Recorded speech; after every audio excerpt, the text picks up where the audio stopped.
Hi everyone and welcome back to another lab. In this lab, we are going to walk you through the configuration of HSRP to provide router redundancy and ensure network availability even if the primary router fails. So by the end of this video, you will have learned what HSRP is and how it works. You will know how to configure and verify HSRP on Cisco routers, and you also will be able to adjust HSRP priorities to influence the election of the active router. So we will briefly walk you through what is the HSRP protocol and how it works. Then, as usual, we will go through the lab topology and lab objectives. And then I'm going to cover the lab tasks and finally walk you through the lab solution. So HSRP stands for Host Standby Router Protocol, and it is a Cisco proprietary protocol designed to enhance network resilience by providing router redundancy. It ensures that network connectivity remains uninterrupted by allowing multiple routers to work together in a group, known as an HSRP group, to maintain the availability of a gateway IP address. So in the event of a router failure, HSRP automatically transitions the role of gateway to another router in the group without affecting the devices relying on the gateway for communication. So the way it works is that HSRP operates by designating one router as the active router and another as the standby router, while other routers in the group remain in the listening state. So the active router is responsible for forwarding traffic sent to the virtual IP address, which acts as the default gateway for hosts in the network. The standby router takes over this role if the active router becomes unavailable. So routers in an HSRP group share information via hello packets, which are sent at regular intervals to monitor the status of the active router. If the standby router detects that the active router has failed, for example, due to the absence of hello packets, it takes over the role of the active router. This transition occurs seamlessly, providing fault tolerance. In an HSRP configuration, routers in the group are assigned a virtual IP address that serves as the default gateway for hosts and end devices. The virtual IP address is not assigned to any physical interface, but it is associated with the active router. When the active router forwards traffic, it uses the virtual IP to maintain continuity even if the actual router changes. So HSRP is typically deployed in environments where network uptime is critical, such as in enterprise data centers, large offices, or any network infrastructure where maintaining consistent connectivity is essential. It prevents the network from becoming isolated due to a single point of failure in the gateway. By configuring HSRP, network administrators ensure that the failover between routers happens smoothly, allowing business-critical applications and services to remain available without interruption. So this protocol is part of a broader set of redundancy protocols that helps maintain network reliability and minimize downtime. So regarding the HSRP status and rules, HSRP routers pass through different states during the election process. The starting state when the router is powered on or HSRP is reconfigured is the initial state. Then the learning state where the router waits to hear from other routers in the group to determine if there is an existing active router. And then the listening state where the router knows the virtual IP address but it's neither the active nor the standby router. After that, the speak state where the router actively participates in the election process by sending hello packets. And then next is the standby state where the router is the backup to the active router and will take over if the active router fails. And then finally, the active state where the router is currently forwarding traffic as the primary gateway for the virtual IP address. So HSRP uses a priority value to determine which router becomes the active router, and the router with the highest priority becomes the active router. The default priority value is 100, but this can be manually adjusted. If a router has a higher priority than the current active router, it can be configured to preempt and take over as the active router when it becomes available again after failure. Preemption ensures that the router with the preferred characteristics such as higher priority or better link performance remains the active gateway in the network. Okay, so with that being said, let's move into the lab topology, and as you can see on the screen, we have PC1 and PC2 that are connected to the access layer switches.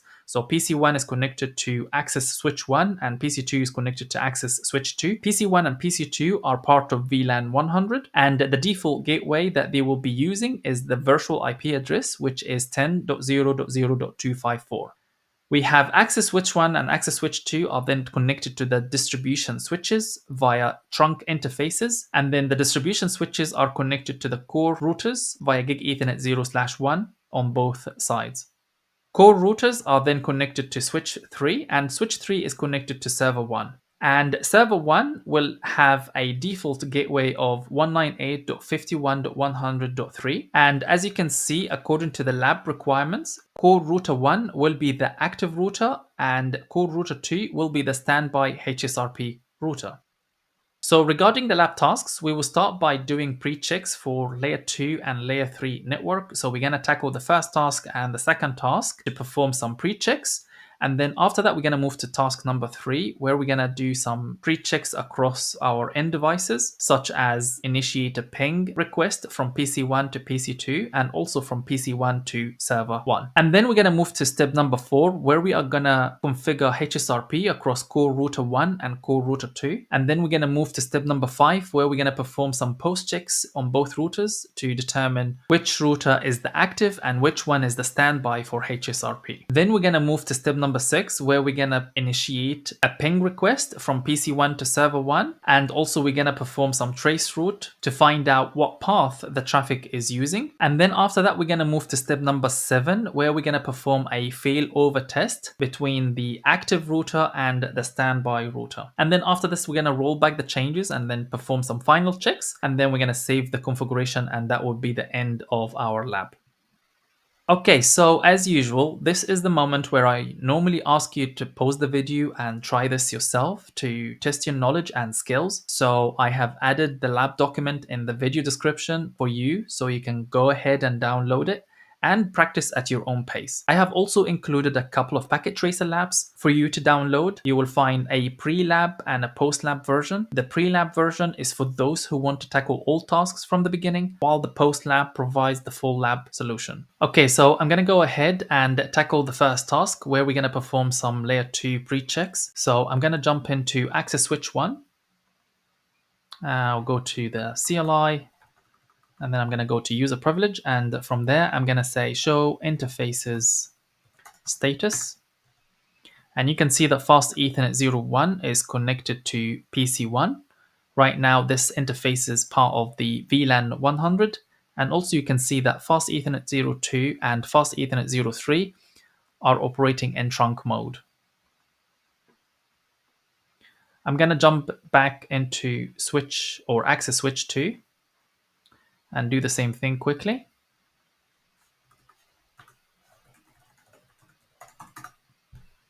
And again, fast Ethernet 01 is connected to PC2, and fast Ethernet 02 and 3 are connected to the distribution switches. And you can see that fast Ethernet 02 and 3 are operating in the trunk mode. And you can see that all these 3 interfaces are connected.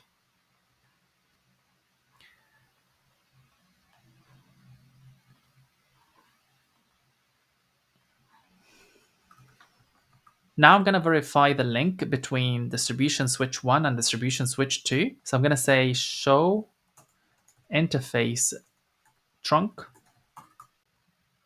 And as you can see from the output, that these 3 interfaces are operating in trunk mode.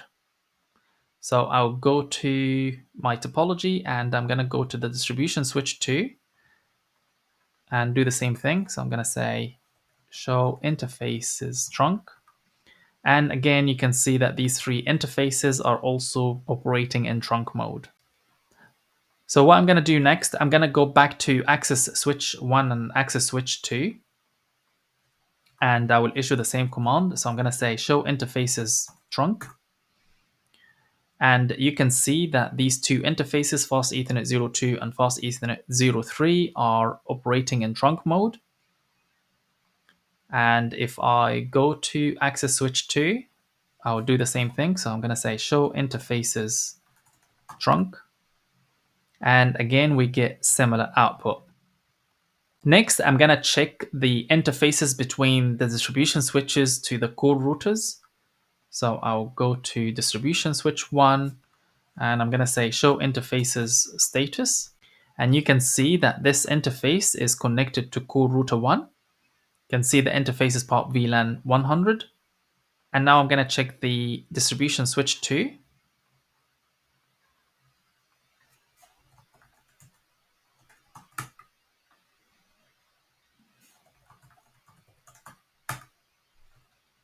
And you can see that gig Ethernet 01 is also part of VLAN 100, is currently connected and is connected to core router 2.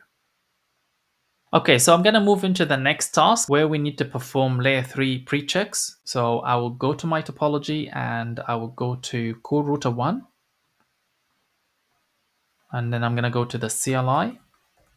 And then from there, I'm going to go to user privilege mode and I'm going to say show IP interface brief. You can see that gig Ethernet 00 has an IP address of 198.51.100.1 and it is in the up state. And the same thing applies for gig Ethernet 01. So gig Ethernet 01 is configured with 10.0.0.101 and also it is in the up state.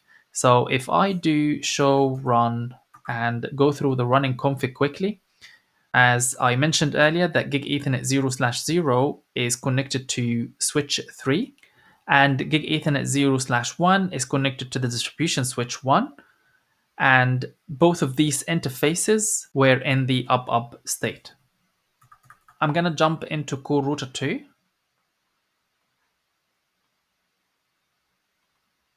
And do the same thing. So I'm going to say enable show IP interface brief. And again, you can see these two interfaces are configured with, so gig Ethernet 0/0 is configured with 198.51.100.2. It's also in the up state. And finally, gig Ethernet 01 is configured with 10.0.0.201 this time. And also it's in the up state. If I just look at the configuration quickly, again, you can see that the description indicates that gig Ethernet 0/0 is connected to switch 3 and gig Ethernet 0/1 is connected to distribution switch 2. So what I'm going to do next, I'm going to perform a ping test between core router 1 and core router 2. So I'm going to say ping 198.51.100.1.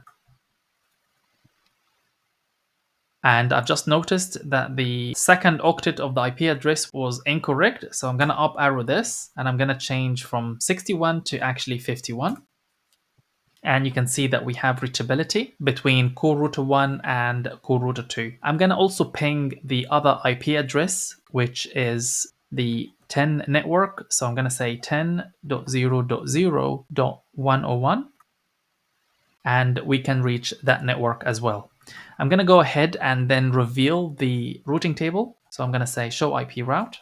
And you can see that we have predominantly two networks. So the 10.0.0.0/24 network and also the 198.51.100.0/24 network. Now I'm going to move to step number 3, where we're going to perform some pre-checks across our end devices. So I'll go back to my topology and I will go to PC1.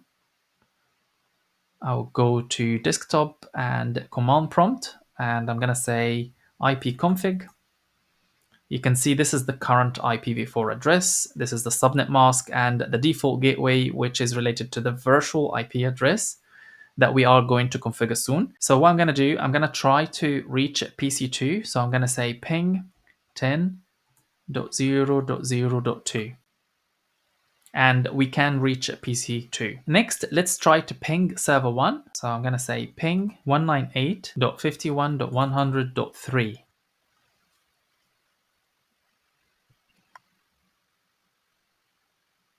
And as you can see, the ping failed because the gateway is unreachable since we haven't configured the gateway IP address on both core routers. It's not possible to ping networks outside of the 10.0.0.0/24 networks. So what I'm going to do now, I'm going to move into step number 4, where we're going to jump into core router 1 and start configuring HSRP.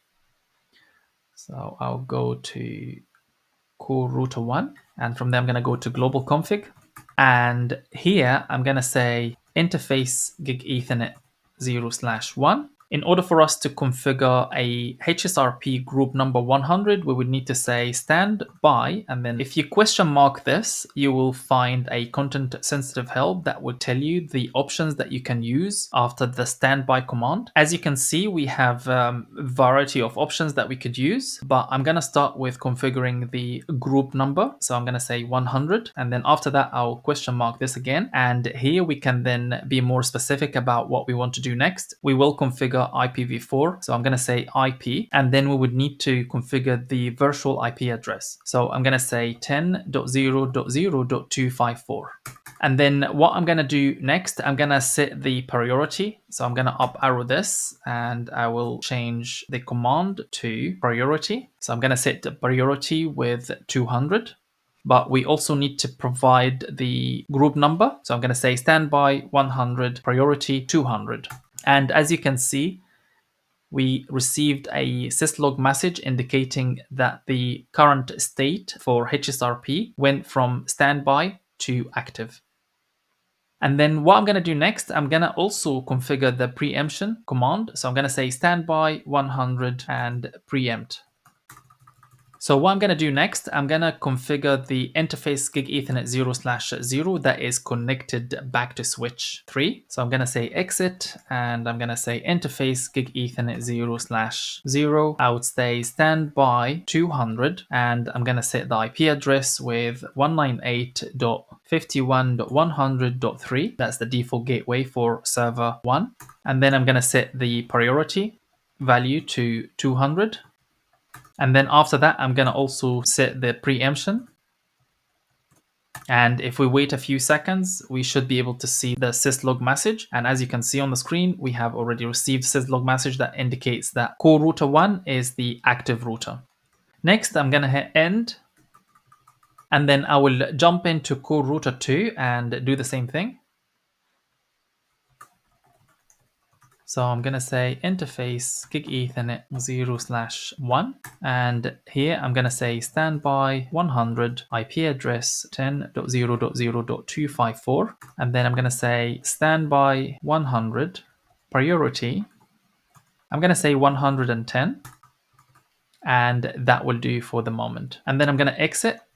As you can see, we just received a syslog message that indicates that this router is the standby router. So I will go ahead and configure interface gig Ethernet 0/0. So I'm going to say interface gig Ethernet 0/0. I will say standby 200, IP address 198.51.100.3. I will execute the command to set the priority 200, priority 110. And as you can see, we also received another syslog message indicating that this router for HSRP group 200 is in the standby. So I'm going to hit end, and then I'm going to verify my configuration. So I'm going to say show run pipe section 0/1 $, and you can see this is the configurations under gig Ethernet 0/1 interface. You can see that we configured HSRP with the current VIP 10.0.0.254, and you can see the priority is set to 110. If I up arrow this and change the 1 to 0, and you will see that we also have configured HSRP under gig Ethernet 0/0 with a group 200, and you can see the VIP or the virtual IP address for this HSRP group is 198.51.100.3, and also the priority is set to 110. I'm going to go back to core router 1 and do the same thing. I'm going to say show run section 0/1. You can see under this interface configuration that we configured HSRP with virtual IP address of 10.0.0.254. The current priority is set to 200, and also we have configured the preempt command. I'm going to up arrow this, and I will change the interface ID from 01 to 00. And you can see that we have configured HSRP under this interface as well. The current virtual IP address is 198.51.100.3. The current priority for HSRP group 200 is 200. And also we have configured preemption for HSRP 200 on core router 1. So what I'm going to do next, I'm going to perform some post checks. So I'm going to say show standby brief. So if we were to look at the output, we can see that we have a couple of interfaces. Gig Ethernet 0/0 is part of group 200. The current priority is set to 200 and it is configured with preemption, hence why you see the P here or the P sign.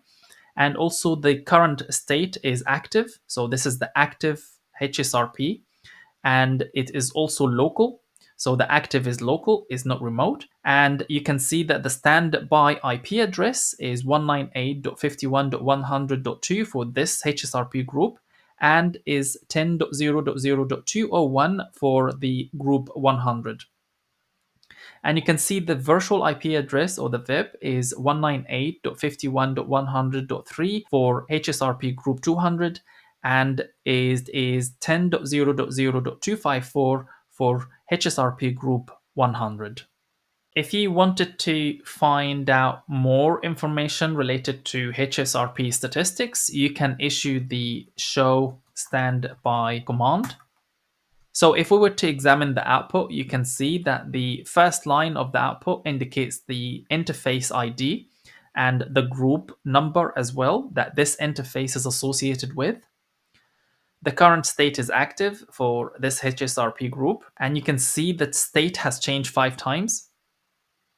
And the current virtual IP address is 198.51.100.3. You also would be able to find the virtual MAC address, as you can see on the screen. You will be able to find the time interval as well, information, and additional information such as preemption, whether it's enabled or disabled. And here it tells you if the active router is local or remote. It also gives you information about the standby router and the current priority, and finally the group name. And you will find similar information to the second interface, which is related to group 100. So next, I'm going to jump into step 6, where we're going to perform some connectivity tests. So I'm going to go back to PC1. And then what I'm going to do, I'm going to initiate a ping request to the default gateway first. So I will say ping 10.0.0.254. And you can see that we are able to ping the virtual IP address that is configured between core router 1 and core router 2. Next, I'm going to try to ping the server 1. So I'm going to say ping 198.51.100.6. So you can see that we are able to ping server 1. Next, let's perform some trace route and find which path the traffic is taking. So I'm going to say trace RT and it's going to be 198.51.100.6. So you can see, based on the output, you can see that we are using core router 1 since 10.0.0.101 is configured on Gig Ethernet 0/0 on core router 1. Let's do the same thing on PC2. So I'll go back to my topology quickly and I'll go to PC2. Go to desktop, and from here I would say trace RT 198.51.100.6. Again, we are using core router 1. So next, what we're going to do is we are going to perform a failover test. So I'll go back to PC1. Okay, so I'm going to initiate a continuous ping from PC1 to server 1. So I'm going to say ping 198.51.100.6. I'm going to specify the number of packets. So I'm going to say 100. I'm going to start. And here I'm going to go to global config and I'm going to say interface gig ethernet 0/1. And what I will do, I will shut down the interfaces.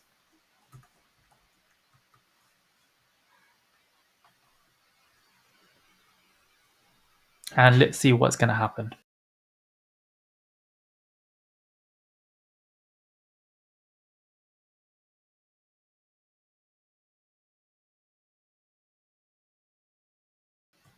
And as you can see, we have managed to restore our connectivity within seconds.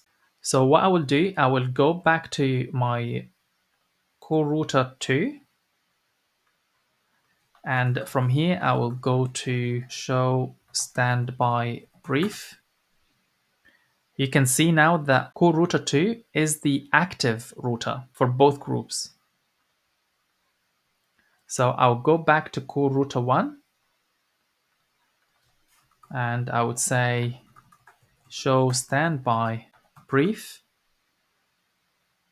So as you can see from the screen is that gig ethernet 0/1 or HSRP group number 100 is in the init state and the active router is unknown and the standby is also unknown since we isolated this router from the network. So what I will do, I'll go back to my PC1 and I will up arrow this multiple times and try to trace route this IP address to check which path is taking.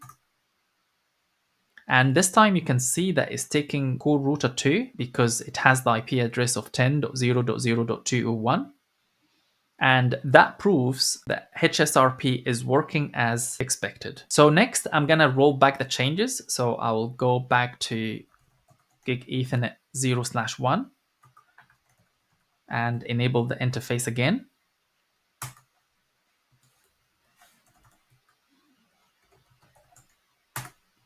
And I would need to do the same thing on the switch 3.